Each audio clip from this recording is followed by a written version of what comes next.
Retornamos com o nosso programa Ante os Tempos Novos, trazendo hoje a lei de justiça, de amor e de caridade. Bem, Sueli, no bloco anterior não deu tempo de falar, não é, a respeito da caridade, porque nós já abordamos as duas primeiras, justiça e amor. Então, por que a caridade? A caridade é um amor em ação e é importantíssimo, porque a doutrina espírita tem como bandeira, digamos assim, fora da caridade não há salvação. Certo. Não é fora dessa igreja, não é fora daquele templo, não é fora do cristianismo e nem é fora do espiritismo. É fora da caridade, ou seja, fora daquela condição e atuação do amor. Você está atuando no amor, você está atuando de uma forma caridosa, que abrange tudo, porque a caridade não é só dar uma cesta básica, não é só dar um trocadinho aqui e ali para quem está necessitando, mas, sobretudo, muitos outros aspectos da caridade. Caridade abrange tolerância, solidariedade, compreensão, abrange perdão, muitas coisas. A caridade abrange, caridade no falar, caridade em atender as pessoas.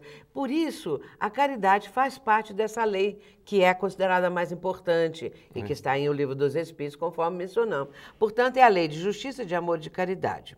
E a caridade é o amor em ação. Mas é também justiça, porque uma pessoa que vai vivenciar a caridade em plenitude, ela também é justa, especialmente. E é uma pessoa justa, não é? Portanto, essa noção da justiça, aliada ao amor e aliada à caridade, faz com que haja uma vivência plena para os seres humanos, fazendo com que o espírito vá progredindo aqui no plano terreno para levar isso tudo para o plano espiritual. Mas é também bom lembrarmos, quando mencionamos que fora da caridade não há salvação, para que nós compreendamos que isso é vamos dizer, um impositivo da lei. Certo. Fora disso, a pessoa não consegue a caminhada evolutiva mais, vamos dizer, rapidamente ou avançando nessa trajetória. Ou então sua salvação ser por intermédio de uma graça, como algumas pessoas... Sim, ou então deixar tudo nos ombros de Jesus, bem lembrado, porque Jesus veio para nos salvar. E ele assumiu os pecados do mundo. Olha, isso não tem, assim, cabimento, não é? Sem querer criticar as pessoas, mas lembrando que a salvação depende de nós mesmos. Nós é que vamos salvar a nós mesmos, construindo aquilo que destruiu, onde destruímos, consertando os nossos erros. E falamos, às vezes, a respeito do perdão, aprendendo a perdoar. Tudo isso é caridade, vivência da caridade. Por isso, justiça, amor e caridade. É engraçado, não é? Que muitas vezes eu imagino, me corrija se eu estiver errado, quando você estuda acerca da caridade no Evangelho, você pega, por exemplo, a caridade segundo João, então ele vai falar, tive fome, me deste de comer, sede, me deste de beber e tal. Quando você passa de João para Paulo de Tarso já vai falar, ainda que eu distribuísse todo o meu dinheiro, ainda que eu deixasse meu corpo a ser queimado vivo, se eu não tivesse caridade, eu nada seria. Então, já está abrindo outro leque acerca da caridade. Quando a gente chega no Espiritismo, e aí tem Kardec perguntando, né, aquilo que, qual é o conceito de caridade segundo entendia Jesus? Quer dizer, você já vê que vai alcançar essa dimensão. Então, eu imagino caridade como se fosse um roteiro nosso para o nosso aprendizado. E é por isso que não tem salvação se você não seguir esse roteiro. É verdade, é isso mesmo. Mas João, ele vai mencionar, não é, aquelas palavras do Cristo. Se tiverdes fome, des de comer, se tiverdes sede, beber, não é? É a mim que o fazeis. Não é se vestirdes os que estão nus, é a mim que o fazeis. Porque ele está abrindo uma caminhada que Paulo vai, como você disse muito bem, assumir daquela maneira. Ainda que eu falasse a língua dos homens e dos anjos e não tivesse a caridade, nada seria. Nada seria. Não é? E ele vai tecendo em palavras maravilhosas acerca da caridade, não é? Isso é a primeira, aos Coríntios, número 13, ou a segunda, eu que estou na dúvida.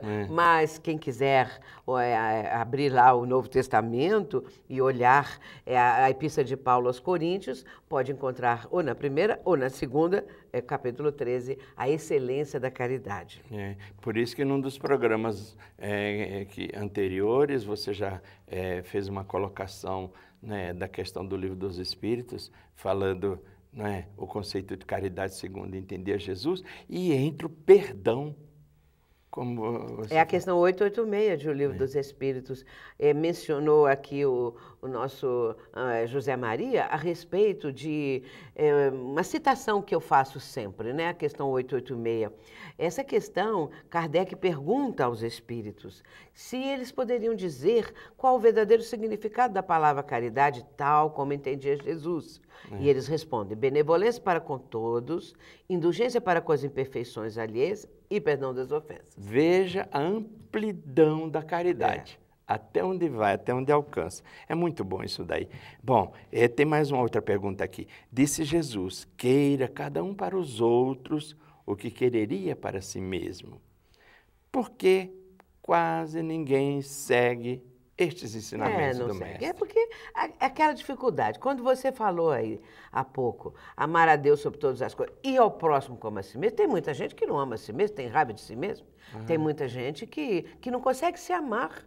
Ela acha que é a última das pessoas, que não sabe nada, que todo mundo é que sabe, que ela é uma coitadinha, que isso e aquilo. E então ela não ama a si mesma. Se ela não ama a si mesma, ela também não vai querer para os outros o que quer para ela, porque ela pode querer só coisa ruim também para ela, né? Tem gente que já fala assim: eu mereço. Tudo que mesmo? vem, a pessoa, eu mereço. Merece nada, às vezes não merece. Não é uma situação assim dolorosa, um sofrimento, eu mereço. Não. É melhor dizer: eu não mereço isso. E começar a trabalhar para que as coisas se modifiquem, não é? Porque a resignação que às vezes as pessoas pensam não é cruzar os braços e falar: seja feita a vontade de Deus, maquitub, estava escrito. Não, não é assim. Não é? Pode ser que você tenha que passar uma aprovação, sim, mas você pode, com a sua atuação dinâmica, com o seu esforço, a força de vontade, superar aquilo. Até se a pessoa estiver atuando no bem, ela pode até impedir ou suavizar uma aprovação. Se a pessoa trabalha no campo do bem para ajudar o próximo, ela pode, com a sua atuação no bem, atenuar, suavizar uma aprovação que viria para ela. O bem faz bem para nós mesmos, para aquele que pratica o bem, não é? Enquanto que o mal é o contrário, faz mal para aquele que pratica o mal. Eu tenho uma frase da Joana de Ângeles que eu gosto muito de falar em palestras, quando, de um modo muito prático, ela diz: nunca permitas que alguém se afaste de sua presença sem levar, um pouco do bem que está com você, quer dizer, que está contigo. Quer dizer, ela está, de certa maneira, mostrando que nós também temos um bem qualquer dentro de nós. Claro. Não vamos achar que nós só somos coisas erradas, pecadores, não é? Irremediáveis. É verdade. Bom, tem mais uma outra pergunta aqui que eu gostaria que você comentasse. Qual a característica da legítima propriedade? O que? Essa é também muito boa de se falar. Isso está lá em O Livro dos Espíritos. A legítima propriedade é aquela que a pessoa conseguiu alcançar sem prejudicar ninguém. Essa é uma propriedade legítima. Agora, se você vai alcançar um bem, vai ter um bem, uma propriedade, alguma coisa, mas passou por cima do outro, enganou, prejudicou, não é uma propriedade legítima, olhada pelo aspecto espiritual. Você pode ter lá a escritura do seu imóvel, dos seus bens, ter tudo, mas se foi à custa do sofrimento do outro, aí não é, perante os olhos do Cristo, uma propriedade legítima.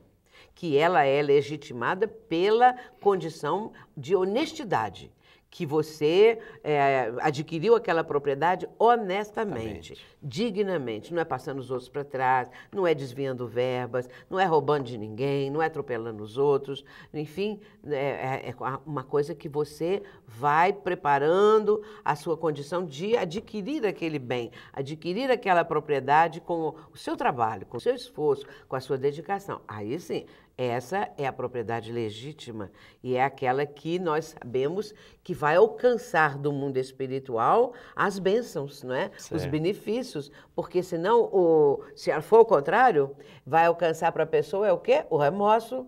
Porque o remorso um dia vem. A pessoa pode ficar lá no bem bom, né? Numa casa maravilhosa, numa mansão, mas se foi à custa dos outros e infligiu sofrimento ao próximo, depois vem o remorso. E o remorso muitas vezes calcina a pessoa, é calcinante, queima por dentro, não é? E aí a pessoa não tem sossego.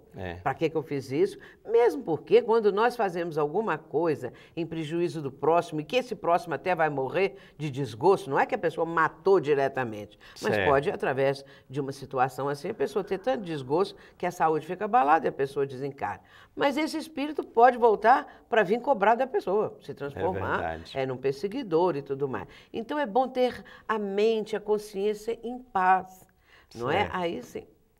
Essa consciência em paz é que vai nos dar o sono do justo, né? Verdade, porque ninguém dorme com a consciência culpada, né? Com aquilo martelando na sua mente. Bom, meus amigos, nós estamos partindo para o encerramento do nosso programa Ante os Tempos Novos e hoje respondendo acerca da lei de justiça, de amor e de caridade. Esperamos que vocês tenham gostado, escrevam, envie e-mails, tem todo o endereço aí na tela, vocês estão enxergando, para que nós tenhamos uma aferição da temática que estamos abordando. Um grande abraço para todos e as considerações da nossa irmã Sueli. Um carinhoso abraço também, e escrevam e deem opinião, até mesmo sugerindo outros temas. Até o próximo programa, muito obrigada.